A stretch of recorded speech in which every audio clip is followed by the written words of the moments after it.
Hello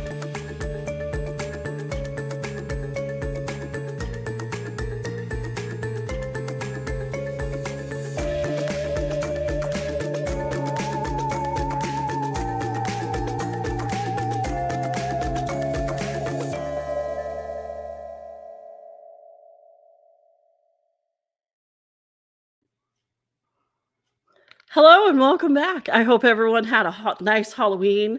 I know I did, but we're not here to talk about Halloween necessarily because I know some of us are going through it. What we're here to talk about tonight, have a therapy session of sorts, is because of what we do in the shadows. Season 3 was wild. Like, I don't know what I was expecting. I don't know what, my guest today, Andrew and Devin of Your Best Halloween Ever, we're expecting. We'll find out here in a minute.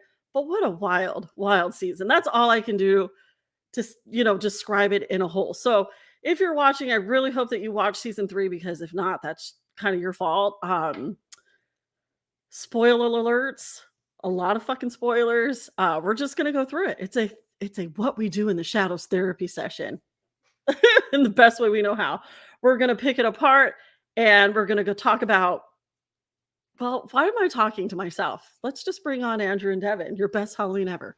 Hey guys. Hey, how's it going? Oh, it's going warm and cozy and definitely needed a drink for this discussion. Yes. Cheers to I that. don't know who's watching or whatever. I can't see all that, but you guys have been integral to my October. So thank you for your wonderful blog. I don't know why I'm just getting on that bandwagon. Your blog made me happy. I actually took a recipe or two from it. You're excellent writers, bloggers, and what we do in the shadows fans. We do a little bit of all of it, yeah. We do everything. So let's just get to what we do in the shadows. Were you fans of the film? Yeah, more or less. We started watching the show, it aired, and we were like, "This looks interesting." And then because of like the first few episodes, we were like, "There's a movie." So we watched the movie and fell in love with that. So we had to like backtrack and then reacclimate. And it's like those first few episodes were enough to get us hooked, and then the movie added to it, and it's just ever since then it's just more and more.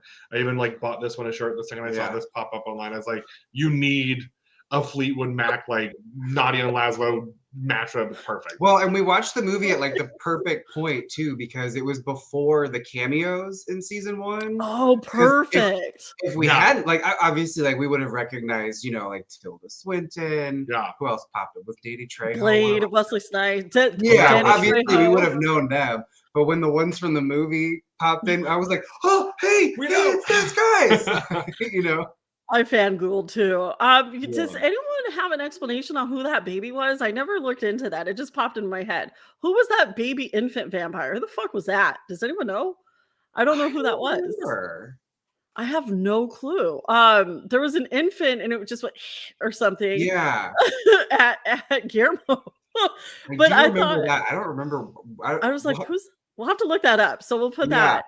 So season 1 and 2, honestly, I was poo-pooing the show when it came out because I'm like, oh, fuck, here we go. Until I found out that Taika Waititi had something to do with it. I'm like, okay, so it's going to be hilarious. Because that dude cannot make anything not amazing. Like, he's so good. I love the way he writes. I love the way he acts. So it took one episode. And I'm like, oh, I'm fucking hooked. And I believe it was Nandor and obviously Guillermo Harvey that just pulled me right in. Also, what I love about FX is they push the bar on censorship every time. I've been watching FX since Nip Tuck. Remember that show? Did you ever watch Nip Tuck? Carver? Here, yes. I'm going to go ahead and date myself. The Carver was in my top 8 for a minute on MySpace. So. Oh, same. Yeah. Devin's I did like a promo account, and I was like, oh, this is timely. I remember MySpace. Right. Social media. Actually, I miss it. I don't think there was censorship, but FX always pushes the bar when it comes to censorship. So when I heard Nandor say fucking guy, I was like, fucking gay. Give it to me. And then he just goes off and off. And we were just discussing backstage that we cannot pick a favorite character, which is very rare. In any show, it's really hard to pick a favorite. So we go through seasons 1 and 2. I mean, I watch these when I'm in a funk because it's so fucking funny. I discovered that most of the show is ad-libbed. Okay, so they're naturally just fucking hilarious. Yeah, that makes it's sense. genius, right? And it's like because it's not they act, but it's like they add their own Well, shit did to you it. watch on Netflix what was it called? The Great Flower Fight or the Flower Show that Uh-uh. Natasha was one of the hosts on? And we Uh-uh. were watching it. We watched it for her only. It was okay. Like So a Great fine. British Bake Off, but for florists. Okay. And like halfway through episode 1, I was like, she's being like, she's She's being not. her. Yeah, she's being organically Nadja. Nadia. Like, and it Yeah. was like, oh, I wonder if they ad lib or if they, if that's just kind of how they film. Yeah, and I think I asked Harvey that during my interview last year with him. It is mostly ad-libbed, which again makes it even more humble. So we get through these seasons, it's hilarious. I'm like, these people are true actors, they're artists, they're creative because they actually just can be themselves. Harvey and Guillermo's character are a lot of the same, after speaking with, Yeah. Harvey, they're a lot of the same, except I really don't think that Harvey Guillen himself would go out and I think if pushed the way he was pushed in the season, yeah, clearly Guillermo's a badass. So we Right. all know we'll start with episode 1 and then we'll go into those last 2 episodes where I'm sweating. Just because I've been waiting to talk about it. Like I love Halloween. I love I had a great time, but I could not wait to talk to you guys because we have to talk about we got a dish. We got a dish, Michelle. So episode 1, The Prisoner, is when we find the vampires find out it's not a ghost.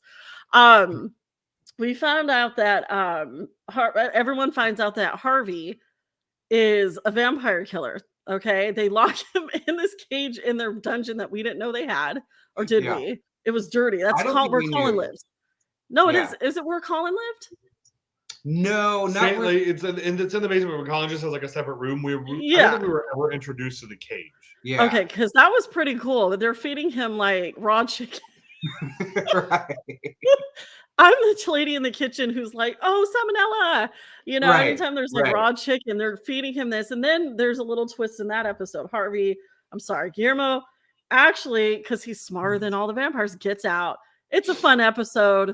Okay. But it was a good intro episode. So then we get to 2, The Cloak of Duplication. Who does the Nandor impersonation? That's me. The Cloak of Duplication. It's so good. Guillermo. So good. Nadja, why are we doing that? Close the coffin. Keep going. I feel like maybe the rest of this conversation you should just talk. Oh my god, It's Nandor. Just be Nandor. Which is super sexy because he's fucking hot. He was in Cruella, the new Disney movie. Like halfway through, we were like, yeah, he played Roger. He plays Roger Darling. Like, does he have like more than 5 minutes in the movie? It's about 5 minutes. Yeah. Okay, because I haven't watched it yet. I'm kind of always like, Disney, I'll wait on you. But now I have a reason to watch it. Yeah. I do love Emma Stone, though. Emma Stone in it is amazing. She's worth it. But it was like, oh my god, that is him. And it's weird to see him not with the long hair. Yes. And like, wait, he didn't have long hair? No. He has like a feathered, like 70s moment. Yeah. Oh, that could explain some things about, what was it? The Wellness Center, episode 8, which was really weird. Yeah. Yeah. But oddly arousing because those shorts that he had on, like the shorts. Just saying, like there's times where I'm like, just let it, just go for it. The Cloak of Duplication, which I dubbed the cloak. What was Harry Potter's cloaks called? What was it called? Invisibility cloak. So yeah. I start to feel something in this episode. First of all, what are your thoughts on Kristen Shaw? I'm a fan. She's one of those like comedians. she's funny for being Kristen Shaw. So I hear Louise Belcher. I hear Mabel Pines. Yeah. So it was kind of like I enjoyed like seeing her. Once I realized that she was going to be around more than just the first episode, I was like, oh, okay, like she's going to be kind of like a new recurring, figure this season. Which I was like, okay, I think the first thing I ever saw her in was or actually I didn't see, I heard she did a voiceover for the Shrek Halloween episode. Yeah. The Shrek Holler, she's the gingerbread chick that totally harasses the gingerbread man. And so I'm Yeah. like, oh, her voice reminds me so much of Jennifer Tilly. Okay. And then I watched her in The Last Man on Earth. Probably not her finest. She was fucking annoying. Yeah. But We also never got into that one. you don't need to. It's I don't know why the fuck we watched that show, but it had what's his name, who's also obnoxious in a way. So I don't know. I just didn't find her. I mean, I don't have a problem with her. I just found her an odd Kind of like person. an odd tack on for the season. It was It was Yeah. weird to choose her to be like the secretary for the vampire. okay. Council. So it's not just me. Again, nothing against her. It was just a weird. It wasn't. It was kind like, of a strange add-on. Yeah. Yeah, Not a jump the shark, but you know. right. After having like Mark Hamill and Yeah. Haley Joel Osment, and all these Oh my other God. cameos. I'm like, Yeah. So we have Kristen Shaw here, and then I found out she was going to stick around because I actually watched Harvey does a little show after every episode, which I didn't watch. I got to go back and see if I could watch it. So I'm starting to notice here that there's something off with Nandor and there's something off with Laszlo. And Laszlo's super quiet for the first few episodes. Like he's got a chip on his shoulder. He doesn't give a fuck about, seeking power or the throne. That's all Nausea and Nandor, right? But Yeah. Nandor's, I'm starting to notice he's kind of spiraling into this darkness. And if you have depression, you can kind of feel it. You can kind of tell. And same thing with Laszlo. Something was off. He was just real standoffish. And then we have Harvey. I'm doing it again. Guillermo and Colin Robinson. Both of them are they are up front and center. Like they're on this pedestal, right? And I'm like, Yeah. Okay, let's do it. Because Colin didn't shut the fuck up at all. And he was kind of mean. Yeah. In a Yeah. funny way. So I thought, honestly, and I'll get to this, but don't let me forget because I have short-term memory. I thought Colin was going to become something. We were going to get more as to like why he got that big head. Remember that episode in season 2 when he started taking advantage of his power and his head got all big and his face was gray when he looked in the mirror. At the office. Yeah. So I'm like, okay, I was expecting like a rogue Colin Robinson this season. Oh, that's what I was expecting. So they totally did all that wrong. But I did notice the spiral with Laszlo and Nandor. So then we get episode 3, Gale, which was I don't know. I didn't love that episode. Okay. Did we know Gail? Like, was she introduced before? Okay, I didn't think so. And I always get nervous about like looking stuff up because I'm like, we're working our way through Lock and Key season 2 right now, which so good. So good. We don't remember a damn thing from the first season. And so absolutely not. And you can't look it up because then you're gonna find spoilers. So we're like, oh, that's right, this happened. Oh, that's right. This is a major plot point. So I was like, are we supposed to know who Gail is? No, she was, and I did look that up. I was like, no, she wasn't in any. They didn't mention her because Nandor's always just been a solo, badass. Right. So that was awkward, and I'm like, okay, so Nandor kind of reminds me of my friend Linda, Fava and Chianti, because super fucking smoking hot babes, both of them, right? Yeah. They could have men, women, centaurs, all kinds of things eating out of their hands if they wanted to. Okay, loving them. Fucking guy. They could have people eating out of their hands. They can pick and choose who they want to date and love, but neither one of them want it. They're like, no, you don't get it. Okay, so I kind of associate Fava and Nandor in the same category. Nandor keeps going back into this toxic relationship and it's getting all fucking psychological, and I'm like, I guess vampires have issues, While Nausea is on her throne, Laszlo seems like he's going through some kind of mid-century or whatever, and they dive into that later on, that vampires do go through these crises, these identity crises. Right. This is excellent writing. It was like definitely like a kind of a slow burn, but it was worth it. Like once you look back at like all the plot threads and how they laid it all out in those first couple episodes. I mean, even everything with Gale, the cloak, fight all the the library and the vampiric council. Oh, the library, it kills me. I know. Gale isn't the same episode where Nandor goes to the gym after Gale because Gale finally is like, I can't marry you.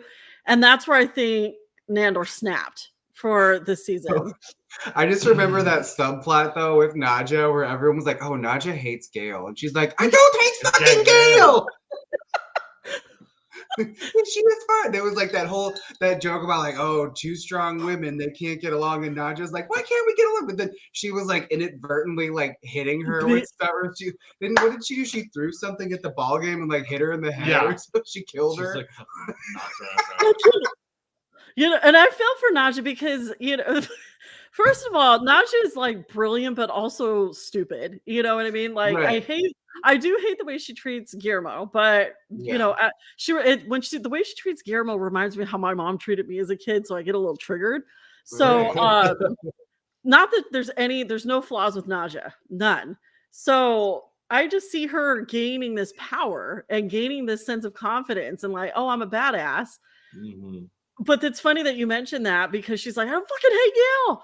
Right. I give my husband shit all the time because he has he jokes and he lectures at the same tone.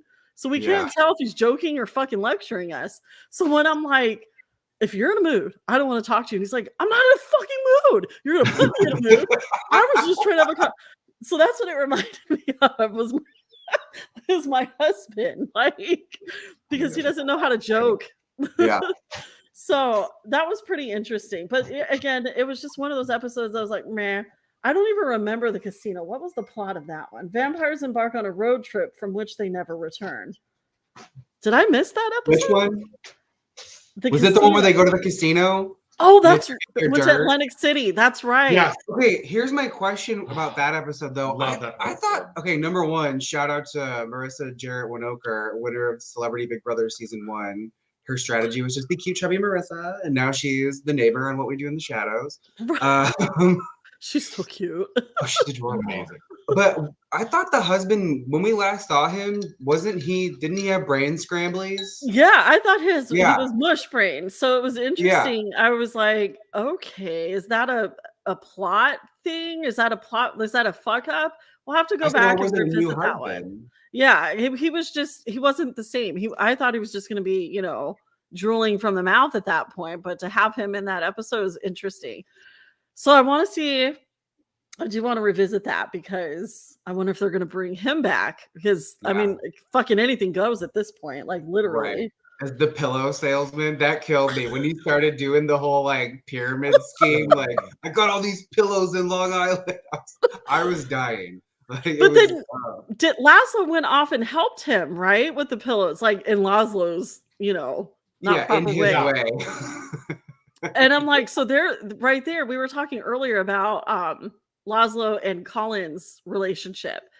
And we all know why. Well, hopefully those of us watching know why their relationship, blossomed the way that it did.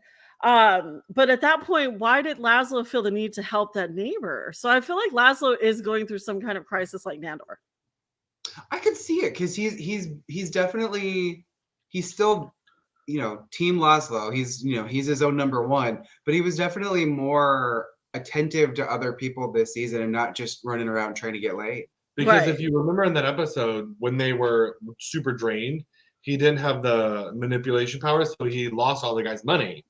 So that's right, and he felt really bad about it. See, so Laszlo certainly grew feelings. Maybe he ran out of jizz inside of him. I don't know. It's like my worst nightmare. The witches took it. We just rewatched that one. My God, what if they have something to do with Laszlo's, compassion pill? Oh my God. Got to get his groove back. All of his jokes. Mojo. Maybe he probably just needs a couple days as Jackie Daytona, and then he'll be back. Every time somebody wears a toothpick, tell me, Ashley, that you go, oh, hey, can I ask your name? Is it Jackie Daytona? Jackie Daytona. When he dropped it, and he was like, oh. I can see it. Again, superb acting. Again, they can be serious and they can be funny. And we found out there's a lot of there's seriousness in the season. which again isn't a bad thing. Again, No. I need a good emotional shakeup. Taika Waititi. Okay, so now we have episode 5, The Chamber of Judgment. Justice is served, both vampirically and also in small claims court. I think that's the episode where the pillows happened.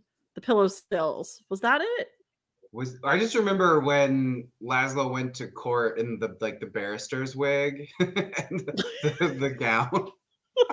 Yeah. Thank you for reminding me, because these episodes were kind of like foggy for me. The first half of the season was you didn't realize necessarily that there was a big because going into what we do in the shadows, what do you expect? Vampiric hijinks, one-liners, jokes. And as the season progressed, it became more and more apparent, probably about 2/3 of the way through, like, oh, okay, there are running storylines this season. They're building something. Yeah, and I didn't realize that until the big episode. So I am gonna have to go back and watch this damn seaon again, which I don't want to. Right.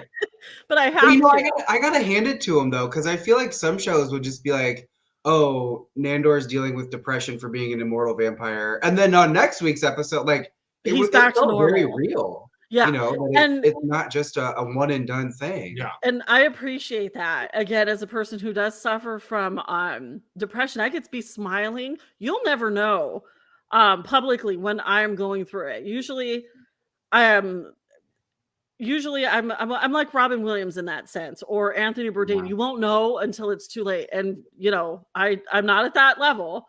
Hopefully, not anytime soon. August was questionable, but.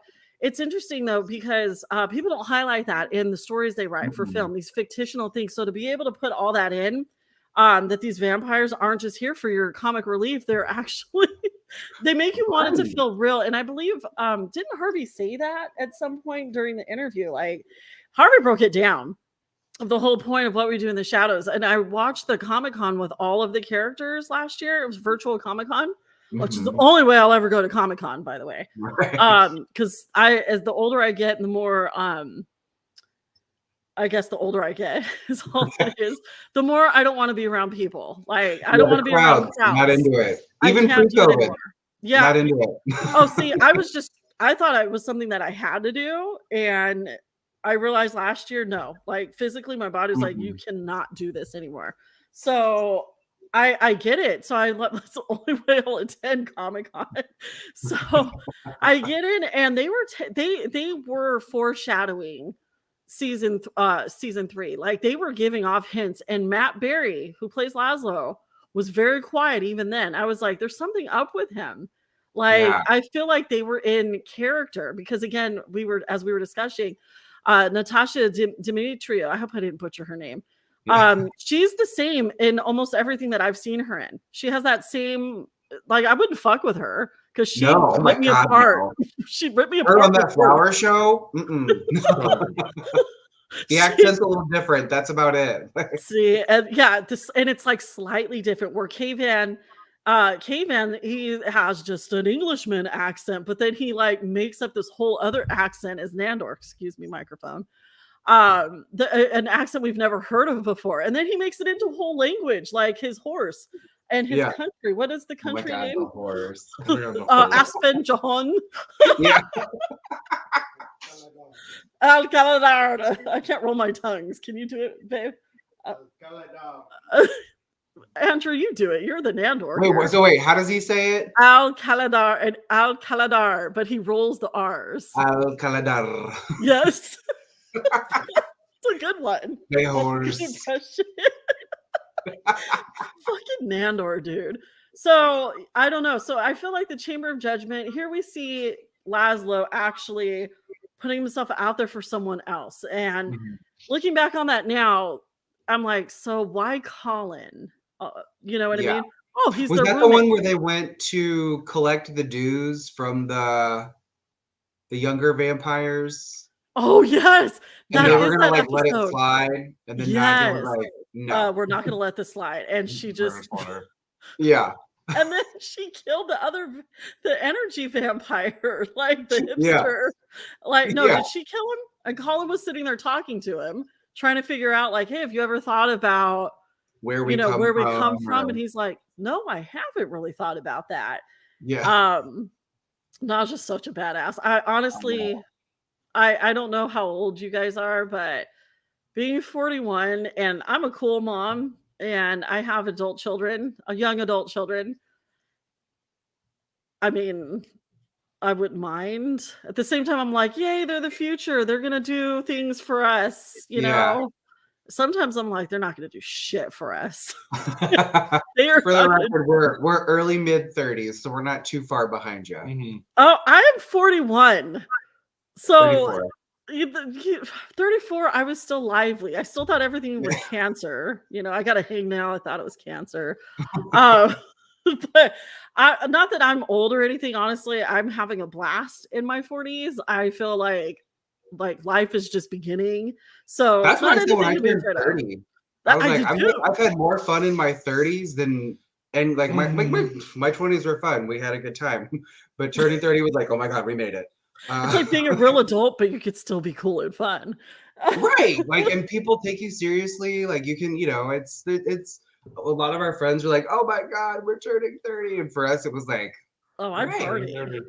Here we go. I partied. Yeah, 30s were awesome.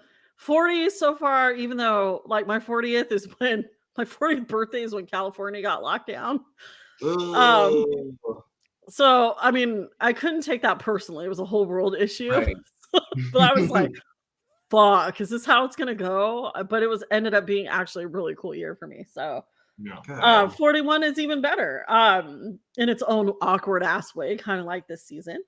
Okay, so moving on to the escape. Okay, this episode leads to the next one, which was absolutely hilarious. I think it was the next episode or maybe the same one. The ancient beast escapes and threatens the existence of all vampires everywhere. That's his favorite. That's my favorite episode. Because to me in this episode, it was one of those episodes where it gave you that like emotional break, where it was no longer about the characters and it really brought it back to like they're vampires and they have this duty now with the Vampire Council and everything like that. But I loved first of all seeing Doug Jones come back as the character. That made my whole existence because I'm obsessed with Doug Jones on a level that I can't even talk about. So it's like seeing him come back and then seeing this new character introduced. I was like, first of all, if I can't be that for Halloween, I want to own it as a pet. I need it as a plushie. I need it as a doll, something I can own, tangible. I need to touch it.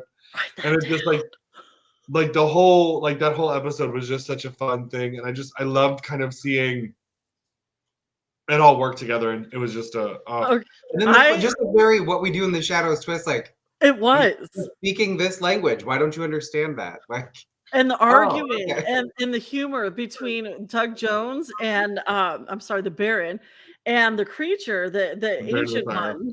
First of all, I am a fucking whore for practical effects. So give me puppets. Give me puppets all the way. Give me non-CGI things. And then Nandor's outfit to go into battle with, like, I never thought to use a floaty as to push a distance away. Right. Like that is something that would be a Halloween costume. Yeah. Oh, for sure. But I was dead because I don't know. I laugh at the funny things I find fucking hilarious that put me on the floor laughing are the stupidest things. So we have half the Baron whom if you didn't know, they dug him up. Yep. Because he was the only one that would be able to stop the ancient one, the creature. And didn't the Baron sire one of them? And so if he was dead, that one would have died. Yes. And so they were like, oh, well, we're going to disprove this. And then he was like, hi, been just kind of hanging out in the garden. Like, been here the whole time, just sucking on the blood of your corpses. Yeah. I am deceased over the fact that the way they were carrying him around half the Yes. In the little car in the toy store. And then by the end of the episode, they popped him in the Barbie car. That's a Halloween costume. Get yourself a Barbie car. Just cruise around all night. Somebody's toddler needs to be half the Baron for Halloween next year, or just for cosplay. What we need is a What We Do in the Shadows fucking convention. That's what we need. We got to get Midsummer Scream to get the cast out. We need somebody to get the cast out, but I don't think that any of them do appearances except for I don't Harvey. think so. They're like, yeah, we don't have time for that Like, shit. okay. It's like you said about the practical effects, though. Even having the Baron like on the couch or in a wagon, or I that was just funny to see on the coat rack. On right, the coat rack with where they find him, like to hide that he doesn't have a lower torso. And there's no point because like it was the anybody. Of course, there's a stupid DoorDash person, or no, it's the Airbnb people. They rented it out for an Airbnb, and I'm like, this is so fucking ridiculous. But me, I'm fucking dying laughing. He's laughing at me for laughing at the silliness of that whole episode. But well done, because then even the language of the sire was fucking hilarious. It was like listening to something in Star Wars.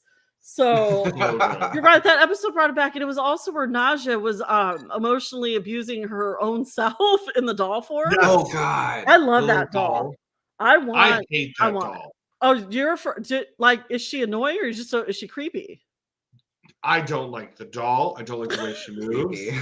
Creepy. He doesn't like how the face moves. Anytime the doll's on camera, it's like, oh God. Oh. So how do you feel about the new Chucky show then? Have you watched that yet? Not yet. I've always loved Chucky. What's weird is because I know Chucky's meant to be scary. Well, I think what I don't like is when I'm told that this is supposed to be acceptable, and I'm like, that's not right. Yeah. Something's not right with that doll. Yeah. And it's like, I love the doll. I think it was a fun twist. I thought it was fun. I love the doll too. Form of Naja, on the show. Her human form. Yeah. Her human form. And you know what? It's funny too. I notice a lot, and I love watching them speak. I love watching each vampire speak, because you can tell they're struggling with their fucking teeth the whole time. Yeah. But they pull it off so well, especially Natasha. The way she's just, her facial expressions work with the fact that she's just uncomfortable with these damn teeth. Right. Or like she has the best like cut to cameras. Like we said, we just watched the witches one when when they're trying to go in the shop, and she's like, oh no, we need some kind of person average to go human, in. Someone so mundane, so normal. I don't know. And Guillermo's like, all right, fine, I'll go. And she's like, oh no, Guillermo, I would never. Like she nods to camera. It was so good. Perfect. She is in just perfection. Everything about her is lovable. So that was, we can agree, the escape was a break before dum. Yeah. The Siren. Okay, so this is where I did actually go, what the fuck is the deal with Laszlo and Colin? Yeah. And what is this chicken thing? And when they said it was a siren, I was like, I don't like it. I didn't either. Like, it didn't work. Fun little fact about me, like when I was a kid, I was obsessed with mermaids. I'm not like a mermaid person. Like I don't have a tail or anything, but I have a few little mermaid collectibles. We've done a mermaid inspired project or two over on the blog. So I was like, oh, there's sirens. Like I would love to see this show's take on a mermaid, because there's so many different ways they can do it. And then it was this like obnoxious half chicken pigeon lady. Like, oh, I was like, oh. I was bothered by it. And then but then I did try to pay attention to, why is Laszlo so obsessed with Colin this season? I didn't get it, but I knew something. I was like, where are they going with this at this point? I'm like, what's going on here? This is definitely not like season 1 and 2. Where are they going? That was where it kind of clicked for me. Where it did it like something was hell-bent to go get him and save him. Yeah. And like, why? Again, I just thought it was Laszlo, because I'm like, Laszlo's the kind of like, I know that he's super queer and he's super I mean, I guess you say like in the pansexual way, he's attracted to what he's attracted to, and that's what I've loved about Laszlo. He doesn't give a fuck. If he wants it, he's gonna try to screw it, right? He's gonna try to fuck it. So that's what in my fantasy head, if I wasn't, in a monogamous relationship, I'd be a total hoe. According to my friend Fava, she says it's not like that. You think that, but it's not. I don't get it. So that's where I was like, Laszlo was someone that I could go, oh, I could live through him. But then he just started getting this thing with Colin, and I'm like, it's kind of, again, I take every show that I watch, I always bring it back to something that I'm dealing with. So I'm like, Oh yeah, I feel like I'm starting to need to settle down again, where I need to just rest and write and relax and enjoy my new environment, which I totally am because I don't want to do stuff that I used to want to do. So I think Right. Laszlo was just going through a phase, maybe the moon hit him Right. right. And he was just like, he saw Naja doing her thing with the Vampiric Council. She's fine on her own. Like he was like, my wife is good. They always had that relationship. Because But they I were like felt this. they First two were. They could seasons. not be separated. But now I thought, oh, well, maybe he's just attaching himself to Colin. Yeah. So we go past this weird chicken siren thing that, we don't need to revisit that. Like No. we that didn't work. Skip that up. Womp womp. Yeah, that was the one fail in what we do in the shadows. Just, you Yeah. can't have it all. It's like, Yeah. Tim Burton made a lot of good movies up until he stopped making good movies. Right. Same thing. But the shadows, I don't see that happening. It was No, just a no. flop. It just didn't work. It was maybe like, that would be funny. Oh yeah. No. they're like, no, oh, we're being creative. Maybe they brought in some hipster, like my kid's age or something, and thought, I'm gonna blame that one on a kid. Yeah. That was somebody won a contest. Yeah. There was They owed that actress a favor. Right. Right. Okay, so then we start getting into the hard stuff. Here's where Nandor. Ugh. This is where I started getting nervous. Nandor is persuaded to reject vampirism and pursue a healthier lifestyle. This is when we knew Nandor was taking front and center. We're not even paying that much attention to Harvey. Actually, this episode is where we all were like with our tissues, like, Nandor, you have someone that fucking loves you. Okay. Yeah. With this episode, Nandor, I forgot who persuaded him, but he ended up joining some weird cult. Yeah. So it was, I forget her name on the show, but she voiced Susie Carmichael on Rugrats. She's played by Cree Summer. Immediately I recognized the voice. Yeah. And she was, oh look, I can drink water. And she like has a drink of water and she's like, I'll be right back. And you see her like it up. violently throwing up in the corner. So because basically it was Nadia sending Nandor to collect a debt from her, and he sees it. Right. And he sees this whole space, and he's like, well, this is something different. Maybe if they could teach me to be human again, I could have a new phase. So it is one of those things where it's like he was truly having an identity crisis. And like I related to this because I was a person that grew up never knowing, because being gay and in the closet, I never knew who I truly was. So when I could be myself, I was like, do I want to be gay? And there was a little internalized homophobia from growing up. And it was just like, he was almost like, I don't want to be a vampire anymore because I'm sick of being a vampire because vampires are bad. So I don't want to be that anymore. And so it was almost very much like, I didn't choose to be this. Somebody chose this for me. And I want to be what I want to be. And I gotta say, he clocked it immediately. He was like, none of them have their fangs. Their fangs are all gone. And I was like, what? Are you sure? Like within like seconds. I was like, how did they remove their fangs? But then when they revealed that they kept ripping them out every day, I said, that is true denial of oneself. Yeah. Deal with the pain to get what you want. Yep. Like literally, like if you've ever tried to be somebody else for a day, or if you've ever tried to tell yourself, I'm going to do this, and the whole day you're just like, I'm unhappy. Yeah. That was them every day. I tried to be Christian for a couple of years. Yeah. That was the stupidest thing I could have. Biggest disturbance. Oh my god! I fucked my kids up. I fucked myself up, and I was miserable. But I'm sure the entire time you were telling yourself you were happy. Yeah, I totally was. I totally very much like Nandor was doing. Yeah, I think we could all relate to that. And this is where the show starts getting deep, is because of things like it resonated with even something that you have dealt with. And that's where it starts bothering, because I'm like, all right, we have this relationship with these characters. And if Nandor is, how old is Nandor? Like 1,200 years old or something. Yeah.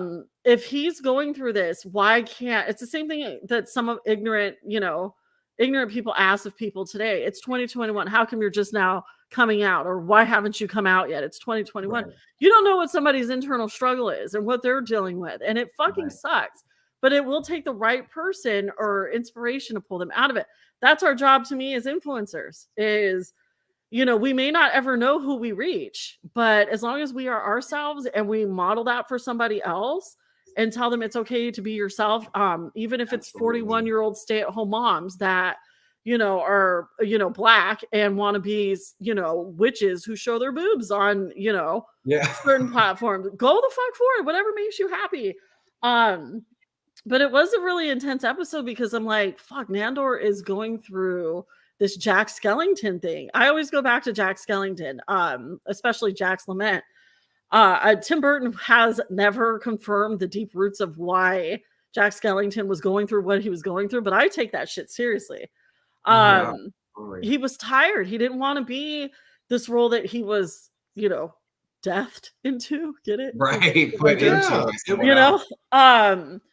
but at the same time, why is Nandor so upset? Again, it's the same thing I asked my friend Fava. You could have whatever you want as far as a partner or whatever. You have the pick of the litter. What's the problem? Obviously, Nandor's lonely. And he has this beautiful familiar right there in front of him that he doesn't see or doesn't want. I'm heartbreaking. Waiting for it. I thought they were gonna kiss at some point. Like the sexual tension that they've built between these two characters. Right? Every time they fight, me and him just sit there like, make out. Oh, I don't want to skip too He was far like yelling ahead. at the screen like, do it. Yeah, I don't want to skip too far ahead, but that fight they had in the finale, I was waiting for it. I was like, this is the moment. This is it. They're gonna kiss. Like, because even when Nandor was going to the gym and then the whole thing with Gale, I was, I went to video school, rule of threes. I was like, all right, his third person's gonna be Guillermo. Finally, even if he didn't change Guillermo into a vampire, I think if Nandor had just accepted Harvey's love and just was like, oh, I see you for the first time. Yeah. And damn, I know that fight scene too. I was like, it's happening. I know. It was gonna make that horrible thing that happened the week before worth it. If they fuck.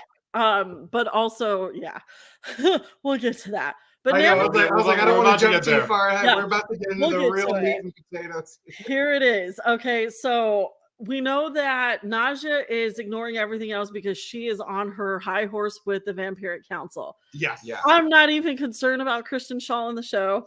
I felt like Harvey was on his way to become Guillermo was on his way to becoming, crossing that threshold. Like this is going to happen. He's going to keep the house together. He's the glue, kind of like the maternal, like the mom of the group.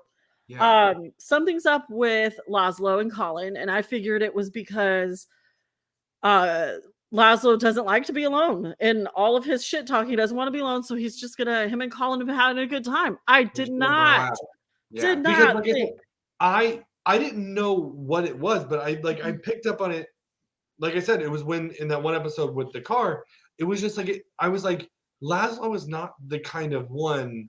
Not the character that they built him up. They built 2 seasons of him like he has Nadia, but then Nadia understands that he goes and does what he wants sexually, freely. And it's like this thing that they've done. And Laszlo's always been there and present, but they even gave him like a whole episode where he just went off and existed a whole completely different life.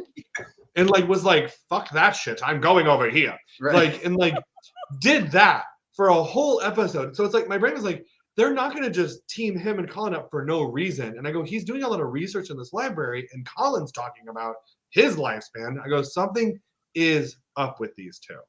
I had caught it, and I just didn't tell him. I was just like, well, and then even at the end of that episode, when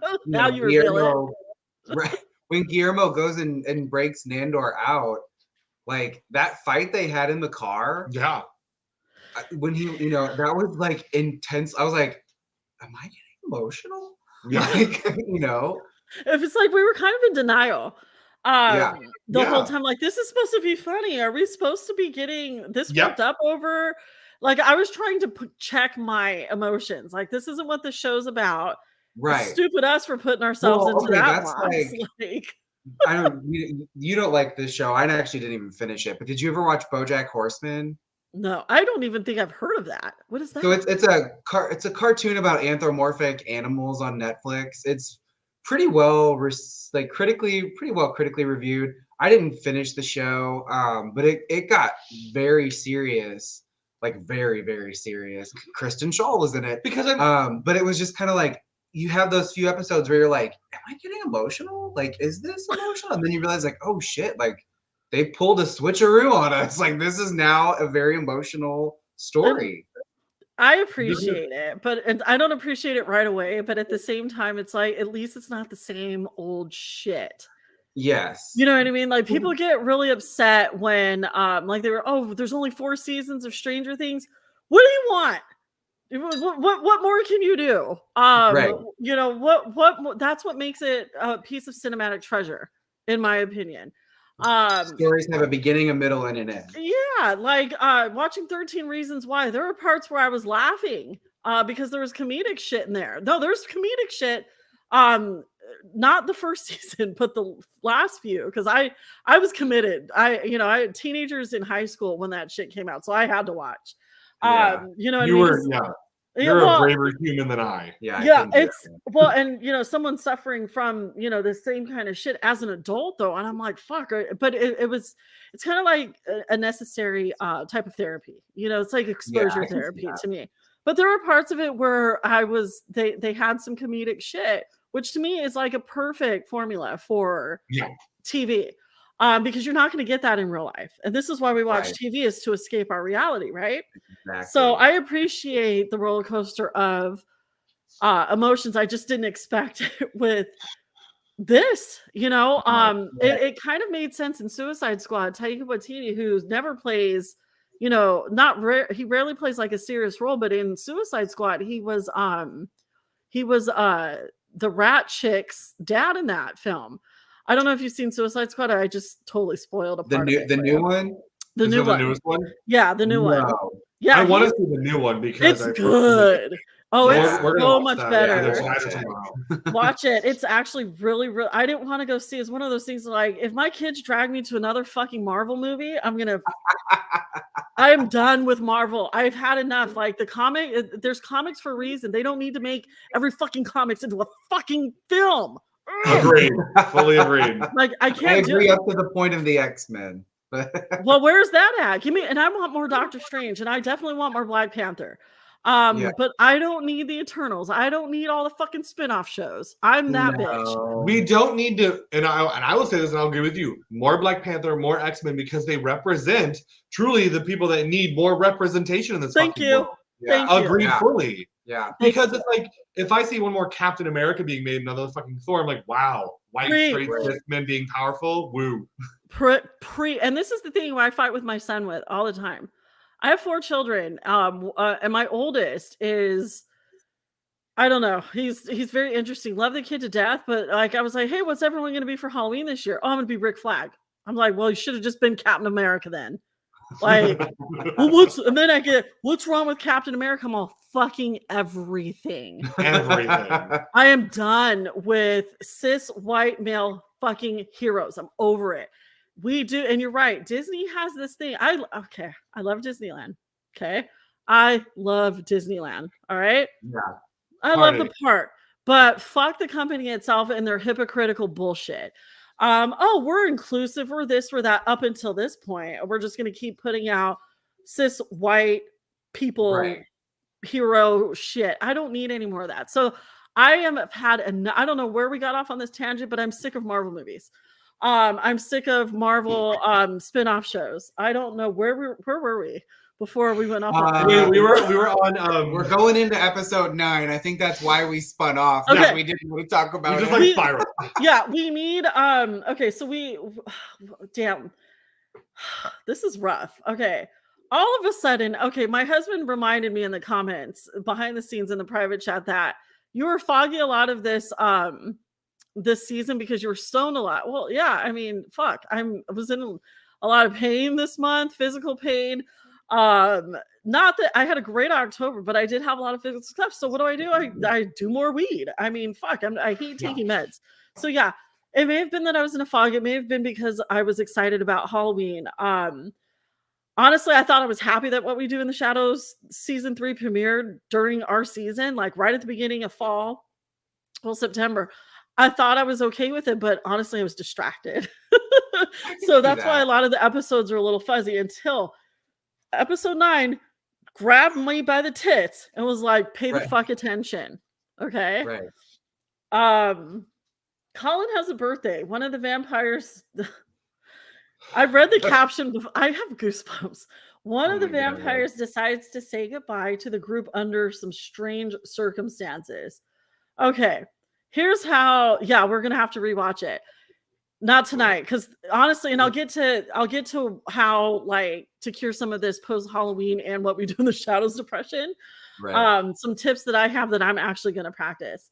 I read that description before we pushed play, and I'm like, what the fuck? And I saw the trailer Yeah. and it said Nandor was I know what happened.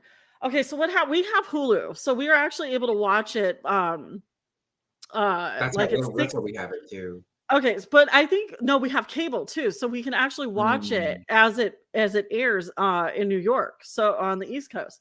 So we could watch it as early as 6 p.m. on Thursday night. Oh wow.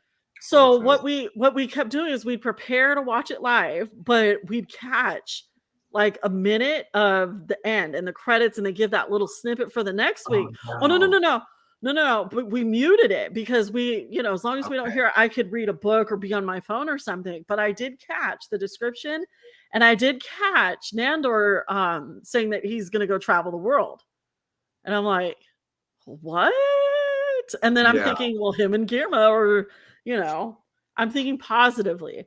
Right. This episode was not positive by any means. There was some excitement with I don't even know who those people were that came in other than the dude from Blade. They were the top tier vampiric council people. These are the ones that invited Naja, right, to come work with them. Okay. Yeah. Okay. So, and can I just say, like, I think it is brilliant how this show brings in other people from vampire cultural movies. references. And sometimes they're the vampires they played, and sometimes they're the actors that played the vampires in the movie. Which they did with with Donald Logue, who was like oh my God, my family we were big fans of Grounded for Life. So the Grounded for Life joke, I was screaming. I was like, oh my God, you don't understand. That was the cast. Like, I need you guys to give me a list of all the shows that you watch, because I have no idea what you're talking about, but I love but that's the stuff that I love those, because these kind of shows put you into this mood like, well, I want to know what that reference is. What's that? It's so niche, But I loved him in Blade, so I thought, oh, this is fucking hilarious. Thank you. As much as I like Wesley Snipes, being a black badass superhero, vampire superhero, what's his name again? Who I'm getting a little tipsy. He was funny as hell. Yeah, Donald Logue is his name. Thank you. Yes, yeah. And the fact that he played himself essentially. Basically, because he was so in love with being the vampire in the movie, he was just like, fuck it, why not do it in real life? I just became a vampire in real life. That was it. That's all we got. Yeah, amazing. And then you said poor Guillermo. No, always Guillermo. Everything goes back to Guillermo. So Guillermo's like that boomer employee. Like, I have to work my ass off and suffer for the rest of my life until I get the reward, but then gets laid off 40 years in and doesn't get a pension. 40 years of work. That's how I see it. If I were Guillermo, I mean, Guillermo did take control, became their bodyguard. He was introduced to a snippet of power, kind of like how I felt before my Instagram got disabled. Honestly, it was actually something I think I manifested on my own. I need to write. I need to stop fucking around, and I need to write. So this is the perfect opportunity to do just that. And thank you guys for coming back. All of the people that have supported me for the last 2 years are back, and that's all I care about. And it's kind of like having a VIP party, so it's nice. And I'm not distracted by a ton of bullshit. So anywho, so I'm looking at Guillermo and I'm like, what does this mean? Okay, they're gonna go on some adventure together. And then we have the announcement that Nandor is deciding he's going to take the long nap. The eternal sleep. The eternal sleep. We know this, as vampire lovers. I thought instantly of Underworld. How Victor. Yes. Did you think of Underworld? How Victor, Mary, what's the other one's name? Marcus. And the chick, I forget their names in Underworld. I'm tipsy. I'm sorry. How they had their whole system of like, okay, you sleep for 100 years, and then blah blah blah. So I'm thinking, let Nandor rest. As witches, People who are healing, who know do their shadow work, rest is imperative to growth. So you need to rest. So I'm like, let him rest, but can't he wait? And can he please just make Guillermo a fucking vampire really quick? Like, do it first. Yeah. So the fact that the comedic relief before the punch, literally, was when they came in and Nandor's like, fine, I'll stay asleep. I don't want to participate in this party. I don't blame him. I get that way. And he's just laying there pretending he's dead because they lied. Because Nadia told the high council, she killed him. Fucking killed him because I wanted all the power. Yeah. And they're like, and the one vampire lady was like, I want to see the body. Yeah. So is that one bitch. She's like, I want to, and like, why do you want to see the body? Like, you're crazy. And just the slapstick of Guillermo constantly like nailing the boards up and then bringing them back down. Like, how much fun would that be? Oh my god. Right? Oh, the fun part. Watching them manhandle Nandor's dick. Oh god, yeah. Like, I was like, show it. Like, can we see it? I was like this, show it. Right. It's not that big. Right.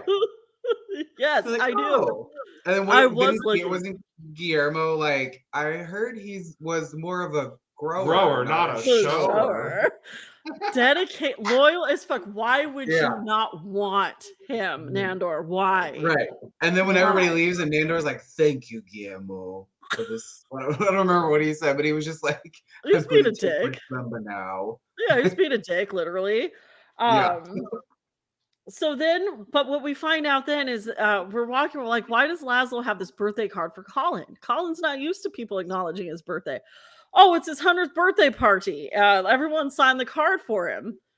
And then we get the big reveal. Okay. That still didn't feel real. I'll let you guys. And I'm such a sucker for like a flashback, like moment of clarity in a show or a movie when it's like you realize all the little pieces that, again, not at full tangent, but Star Trek Discovery season 2 was like that. There was all these little things that kind of happened throughout the season that played into this one moment in the finale. I'm almost getting emotional remembering it when they make the big jump. Yeah. And just watching it all that moment when it clicks. And I had that when they flashed back to all the moments of Laszlo and Colin and like why he did all this stuff with him all season while everybody else was being so wrapped up in the whatever they had going on. Yeah, it was intense. Because his deep dive in that library, that damn fucking library, knowledge is the information. Knowledge, truth, truth hurts, and knowledge, you only learn the truth by reading, by, educating yourself. Why do you think Republicans are so stubborn? They're so afraid of the truth that they cannot, they can't deal. I'm with you. It crushed me, and I'm like, there's no way. I'm still in full fucking denial at this point. We were texting about it. There was just like, I was like, no, there's no way. Because the second, the motion happened, you see it. First of all, it was like a gasp of disgust. Yeah, we both. And then the realization, what? Yeah. Because they gave you and this was, I think, really good, visual storytelling and just television in general, where they didn't drop it and cut away, they did it, and then they let you read, they let it sink in of no, that just happened. You're right. And now we're going to credits. You're right, and that was terrible. Yeah, but at the same time, the longest fucking week ever. So we know that now. We know. Wait, should we say, since I don't think we said what happened? Yeah, I'll do it because it's hard to say because it's ugh. So we find out the reason why Laszlo has been so interested in, having fun with Colin is because Laszlo in episode 2, Laszlo, in reading in the library in the Vampire Council, that he found all the secrets about energy vampires, and the big one was that they only have a life expectancy of 100 years. Well, Colin Robinson was on his 100 years. Right. It was his 100th birthday. I have goosebumps. And it's funny. Colin Robinson, to me, Why do we fucking like this energy vampire? I don't know. I hate energy vampires in real life.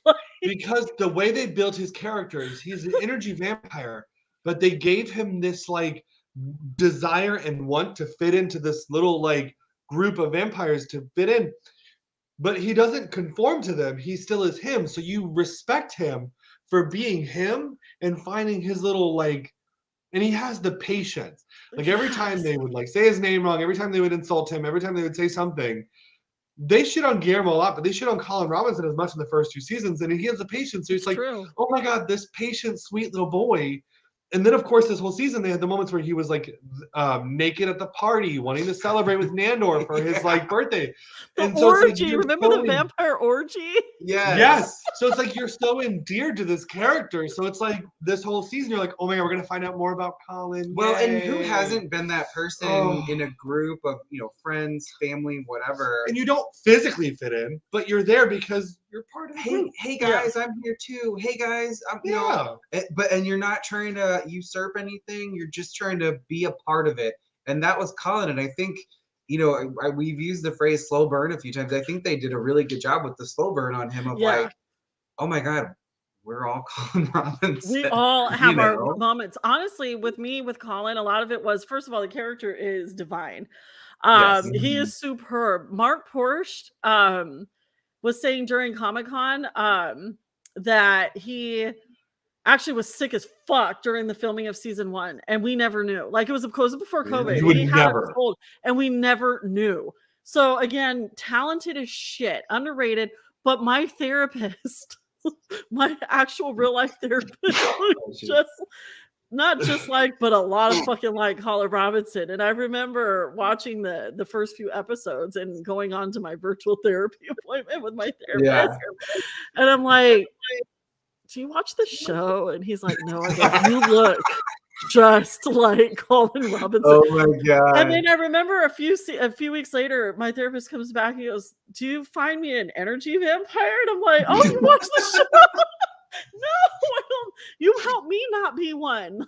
No, but isn't it funny though too? Even the concept of an energy vampire, like, so when I remember when the first season came out, we were watching it. It was in the springtime, and as spooky Halloween people, we were like, "Ooh, what is this?"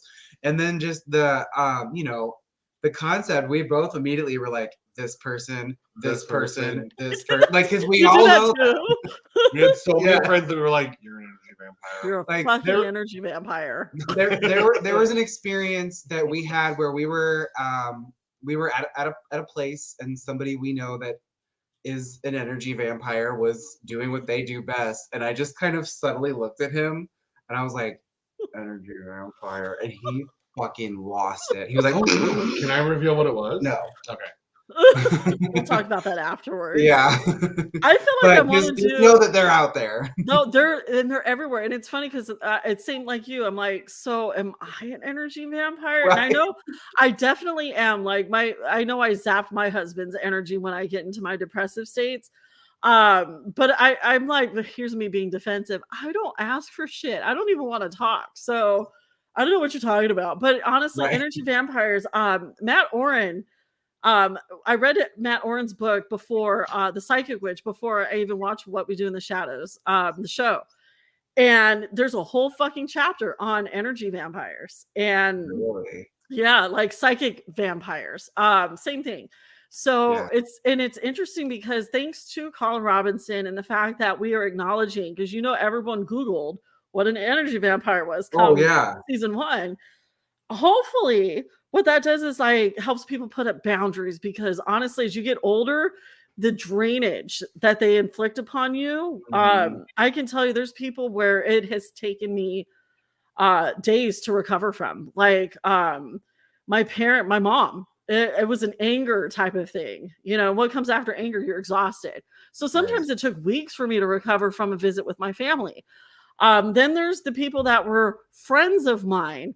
One of them I still don't think I've recovered from. The last time I saw this particular energy vampire was March of 2020. And it's funny, energy vampires aren't there for you though. When you have your moments, they are not there for you. So that's another thing like that. So it's important to acknowledge like, okay, this person, if you're exhausted after leaving a certain person and it's not from a hangover, it's because you just dealt with an energy vampire. Right. And it's very important, especially these days, to protect your own energy from them because they're feeding on you. Yeah. I just figured out a new energy vampire as we were talking.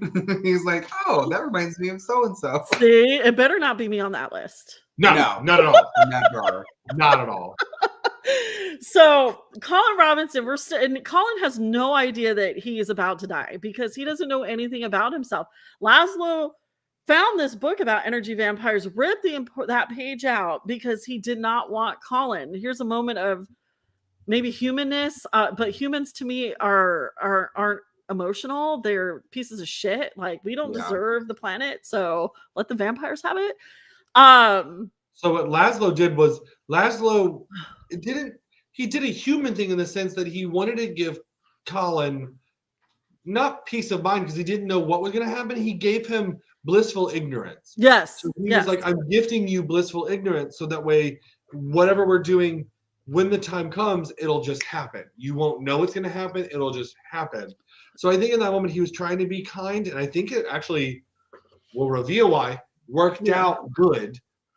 It did. No, I totally get why Laszlo did what he did. It's just I didn't know Laszlo was capable of that. That's what was so shocking. Well, I think that was also another emotional punch, was to see somebody like Laszlo who's very just have that moment.